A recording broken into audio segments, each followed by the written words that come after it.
guys, what's up? It's Dan here. Welcome to another episode of Dan's Thoughts. Very unique one, and I'm really excited about it. As you guys know, I mentioned it a little bit, well, yesterday I guess. I went to the live performance of WWE Raw tonight. I just got back a little while ago, and I wanted to share my thoughts on it, what I thought of it, because this was my first ever live Raw, or not just Raw, but any sort of WWE event. Now, I was gonna go to one in 2007 for SmackDown when they came here, but what happened was that was during the time that Chris Benoit went on that I guess murder-suicide killing spree. So they, in respect to his families, they canceled the show in this area because he is from Edmonton, which is where I live. Anyways, let me give you my thoughts on the show. It is a completely different experience than when you're watching it at home on your TV. Let me tell you, when you see it up close, it's insane. Because just to give you guys perspective where I was right behind the announcers, first chairs, second chairs. I was right there.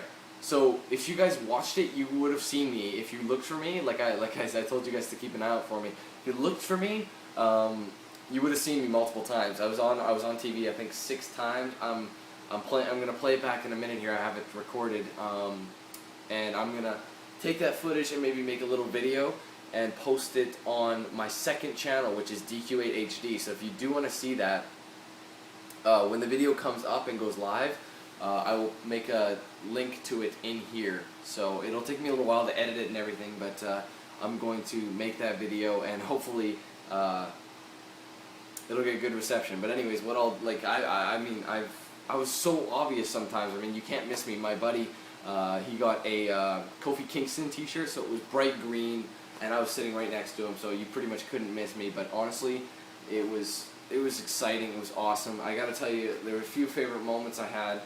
See, I've never been to one, so I didn't know how they did their setup. Now, for the first, I believe it was 45 minutes or so, they did WWE Superstars, which I thought didn't exist anymore, but apparently they're still doing WWE Superstars.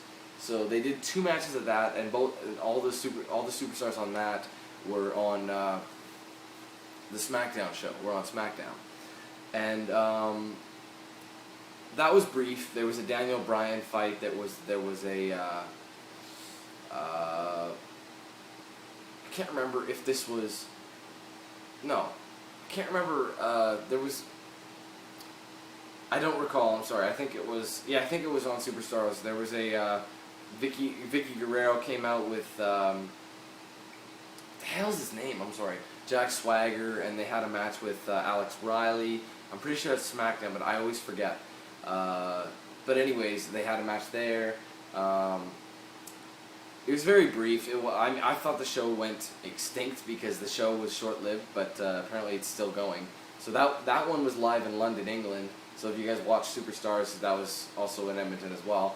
And anyway, but once it got to the main event, things started picking up. Like once Raw started, it was crazy because they had all the aprons and the covers for Superstars. You saw millions of guys running out, switching everything about, and then they announced the commentators to come out. They had Josh Matthews, I believe his last name is. Then they had that was for Superstars. Then they had JR come out. They had Michael Cole, and then Jerry the King Lawler come out finally. It was really neat. But then they got to the matches, and you couldn't hear any of the commentary. But I think I'm going to watch it back to see what it was like, maybe get a different perspective, because I think it would be really neat to see that. But at any rate,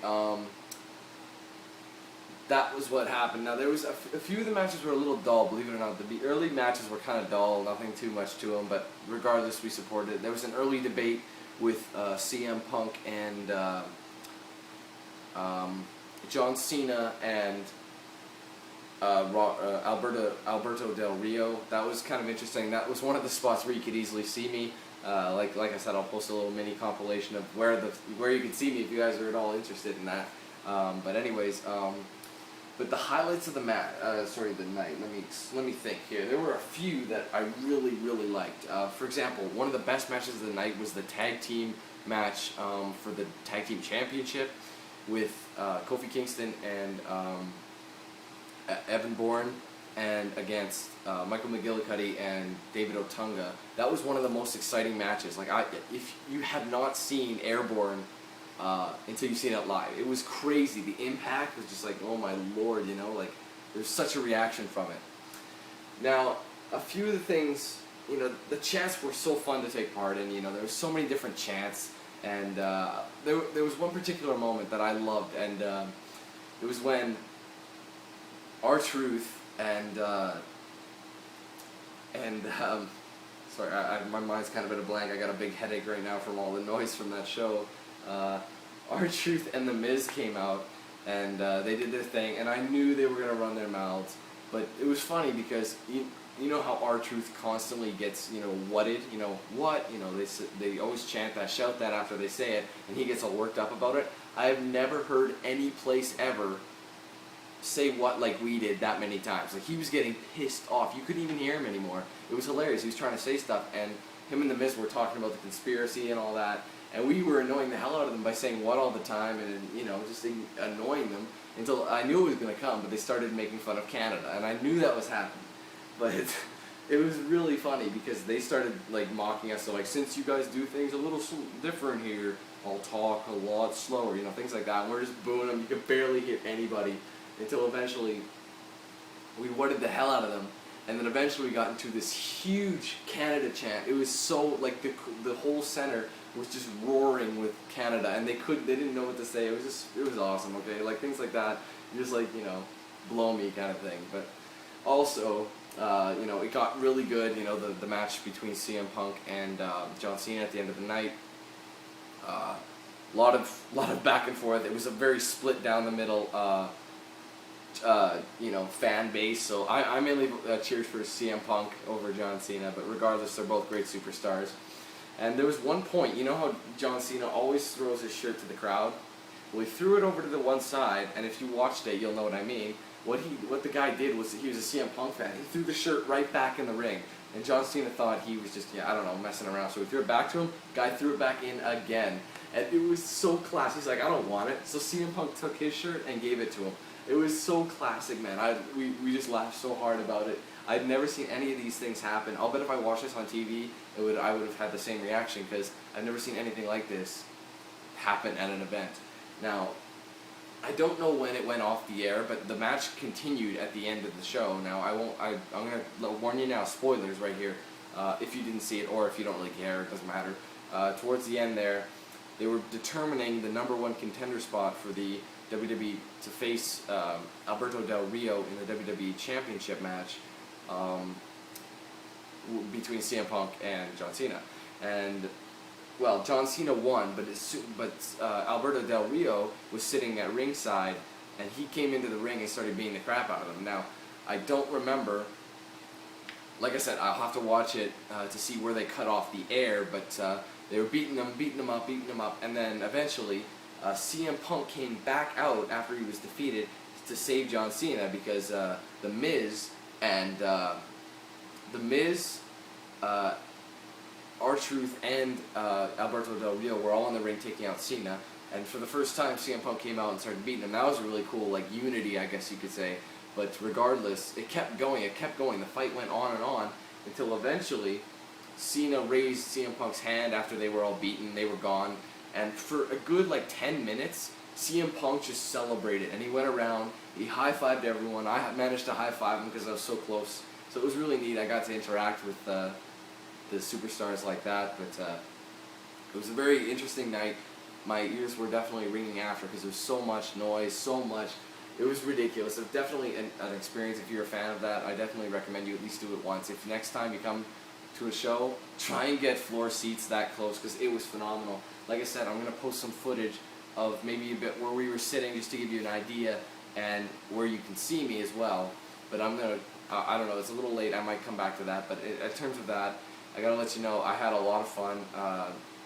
Definitely, like I said, if you have never been to one, definitely go, because this was my first ever live event for WWE. I had a great time. I like the fact that I was on TV. I like the fact that we were able to talk back, you know, and our crowd, the crowd we had was so powerful and so dominant with what we were saying that it just made it so awesome. So I really enjoyed it. My head is pounding, you guys. I don't know, it's been bad ever since we got out of that arena because there's so much shouting. So I'm going to have to take off and maybe go to bed because we got some Deus Ex coming up tomorrow. So anyways, if you guys haven't seen it, I recommend you at least watch some sort of a rerun or I believe you can watch it on the WWE website or something. There's they have a link to it where you can watch it, the past episodes. At least watch it to see me briefly. If you don't want to, I'll post the footage on my second channel once again. That is youtube.com/DanQ8000. I'll put that in the description. There are currently no videos up there, but I'm going to try and start making videos like this, or side random videos, maybe even vlogs, who knows. If that's an idea you guys think I should pursue, definitely let me know, and if you support it, again, let me know. So I'm gonna maybe post my first video on DanQ8000 with this and see how it does. So that's it from this episode of Dan's Thoughts for the first ever WWE live event for me. I really enjoyed it. I had a lot of fun. Definitely I would do it again. If I could, I'd get even closer, because that was insane. That close. Trust me, you're there, you're like, holy crap, these guys are right here, So anyways, guys, I'm probably going to get to bed because I feel pretty bad right now with the head and everything. It's but anyways, guys, I hope you enjoyed it. Thanks for watching. If you saw me, let me know, because I know I checked my Twitter, and a few people saw me there, so I think that's pretty cool. But anyways, thanks for watching, guys. Stay tuned for that. When the video goes up, I'll put a link for it on the video and in the description, so you can check it out and see it. In case you're not subscribed, you want to head over there and subscribe, and you'll be able to see that once in a while, little videos like that, whenever I see fit. So thanks for watching, guys, and I'll see you later.